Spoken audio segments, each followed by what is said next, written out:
Hey guys, welcome back to another episode of Max's Garage. And in today's episode, we're working on this 350 Olds rocket engine. And we're picking up where we left off last time, where I need to replace the distributor.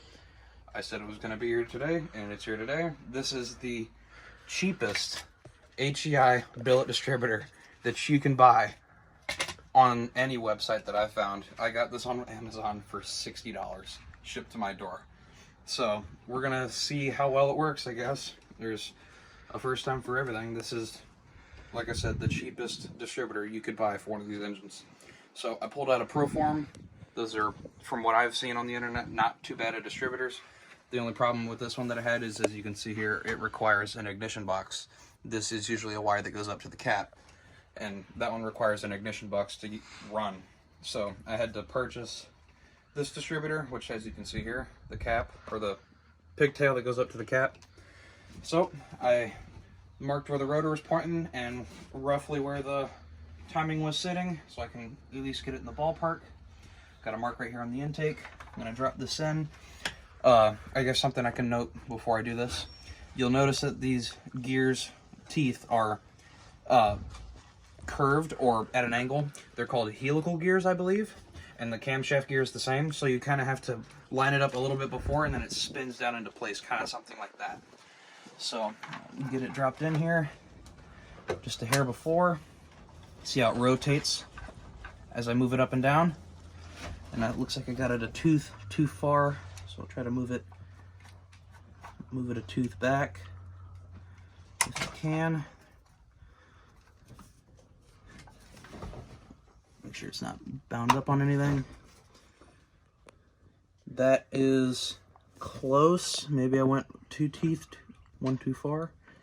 Come on, give it back. There we go. Let's try moving it forward a hair. No, that's too far. I guess that is the distance between teeth. Okay, well, it'll be close enough. I can make up for it in the ignition timing. Just moving the distributor base around. I think I got it seated. I do. There we go. This, according to my little Sharpie mark, was pointing somewhere in the neck of woods there, but that's not going to really matter too much because of this being a little bit different compared to that distributor. So that's in there. Oh, the puppy's trying to get the marker. Say hi. Cray cray. Alrighty. Let's put the distributor hold down in. For your information, this is not the same hold down as like a small block Chevy. It's got a little cutout because of a casting in the block. The Chevy is just kind of shaped like a Y. Also, another thing, I'm sure everybody knows this, but for those of you who may not, the distributor in an Oldsmobile is in the block. It does not go through the distributor, or through the intake manifold, I meant, like it does on a Chevy. So to remove the intake manifold, you don't have to touch the distributor, which is really nice because you don't have to reset the timing to do intake gaskets or whatever you may be doing. Okay, that's on there. This particular engine has a stud instead of a bolt with a nut. I'm not sure if all of them are like that or if that's an aftermarket thing, but that's what this one has. Get this nut started on here. Maybe I got it backwards. It's a little rusty crusty. Try to get it started.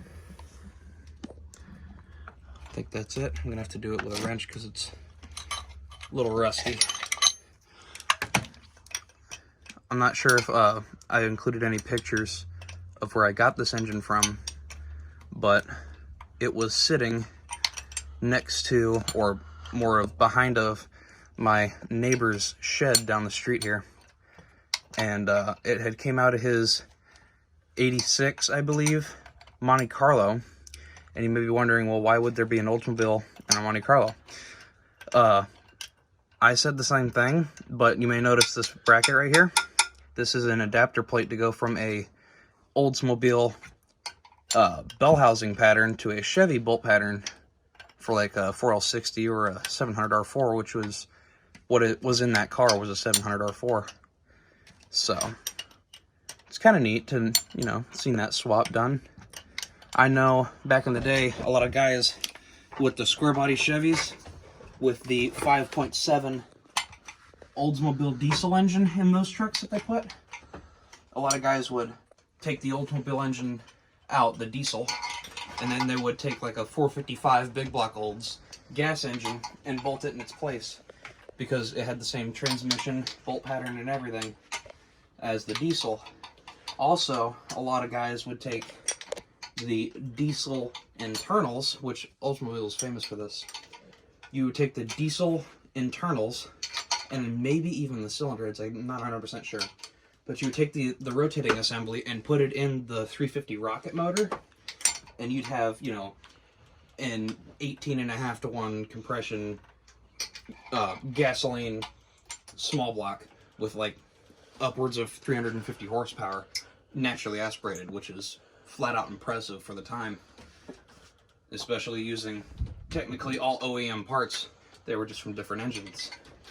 So, kind of cool history I've learned from my grandfather over the years, what they did back then with these old Oldsmobiles. Cool to hear. That's another thing I recommend. Always go chit-chat with your old man or your grandfather.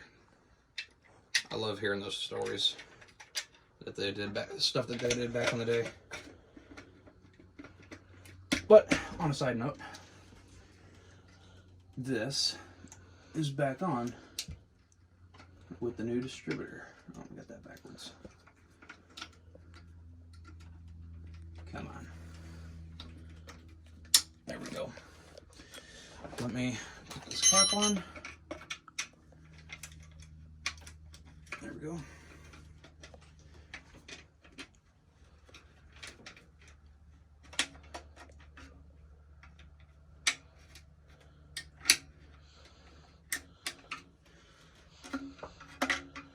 And now I just gotta transfer the spark plug wires off of the old distributor cap down here.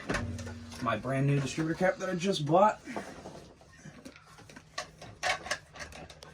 Alrighty, this is my expert seat. There we go.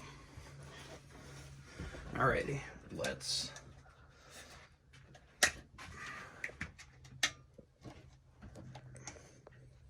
come on. Give me the click. There it is. Just gonna put all the spark plug wires back in the same spots that they are, and then I can move the ignition timing around if need be, just to get it to fire.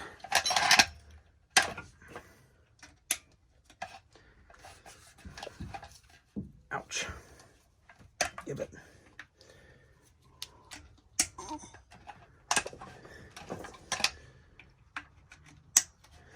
And last one. There it is. And this is a brand new distributor cap. I'll try to return this to the parts guy, get my 20 some dollars back. Plug this into the battery port if I can, wherever it's at.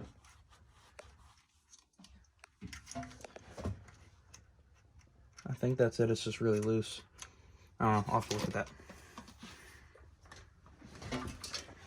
Yeah, this is my ignition wire. I just had this wrapped around the main starter lug. 12 volts. Plugged into the distributor cap for the HEI. But there's down there. There's the new distributor. Let me set a couple things up and we'll test for spark and I'll bring you back. Alright guys, as you can see, I got the distributor in. I got it all set up, put the plugs back in and the spark plug wires. I set the seized up Edelbrock on it. It doesn't move at all. That's just the slop in the arm. It's because I was beating it with a hammer trying to make the throttle blade shut because they're cracked just a little bit. This is trash to me. This is going in the garbage can. I just need it on here to seal the hole a little bit. Plugged off as many vacuum leaks as I could, or could have seen. I got the truck running with my battery hooked up, so I have as much voltage as I can. Here's my power wire. Here's my starter button. I'm gonna go ahead and hook it up. There it is. Hopefully that'll stay. All right, Jake, if you don't mind standing down. Got the hose on ready in case of a fire, because it is open headered. what it'll do, if it'll cough or whatever.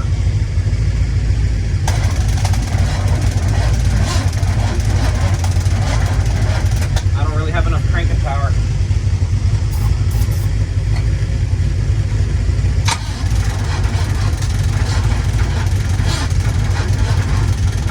It's gonna have to crank faster.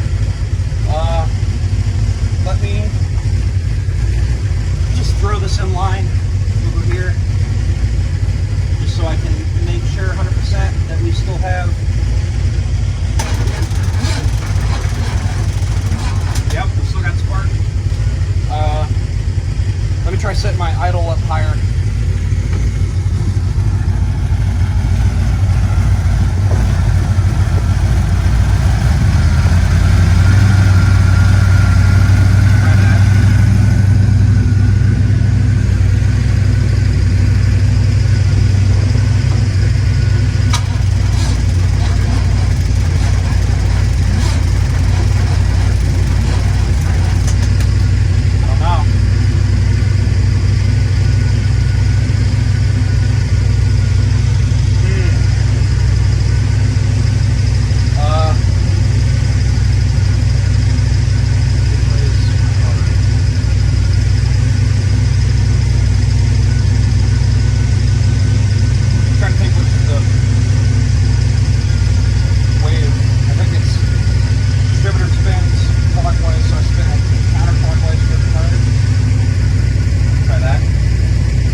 That was my bad.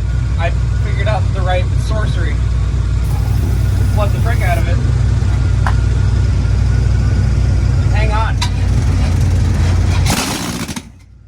runs. Heck yeah. Alright. Sweet. Alright, let me do some things and I'll bring you back. Alright guys. That's it for today's episode. I got the Oldsmobile running. It didn't sound like there was any ticks or knocks, which is good news for me. As of now, I guess I'll be working on cleaning the thing up to make it run for a longer period of time and better. I have to get a new carburetor because, as you can tell, this one's sea solid, and because it was, had water run through it. So it's junk. I've tried unseasoning it. I've tried heating it and spraying it with, penetrating fluid, and to no avail. So this thing's junk. I just bolted it on here just to choke down the intake so it wasn't a wide open hole. Just to spray brake clean in it to hear it bark off. So I'm going to be Facebooking, looking for a cheap, not seized Edelbrock or Quadrajet. And once I get that in, then I can run the thing longer and set the timing. Of course, I can't run it for too long because I don't have a cooling system. But that's besides the point. I'm going to be cleaning things up, painting things. In the meantime, while I'm looking for a carburetor. And hopefully I'll be able to get this thing posted on Facebook and make my money back and then some. But until then, that's it for this episode. Thanks for watching. Catch you later.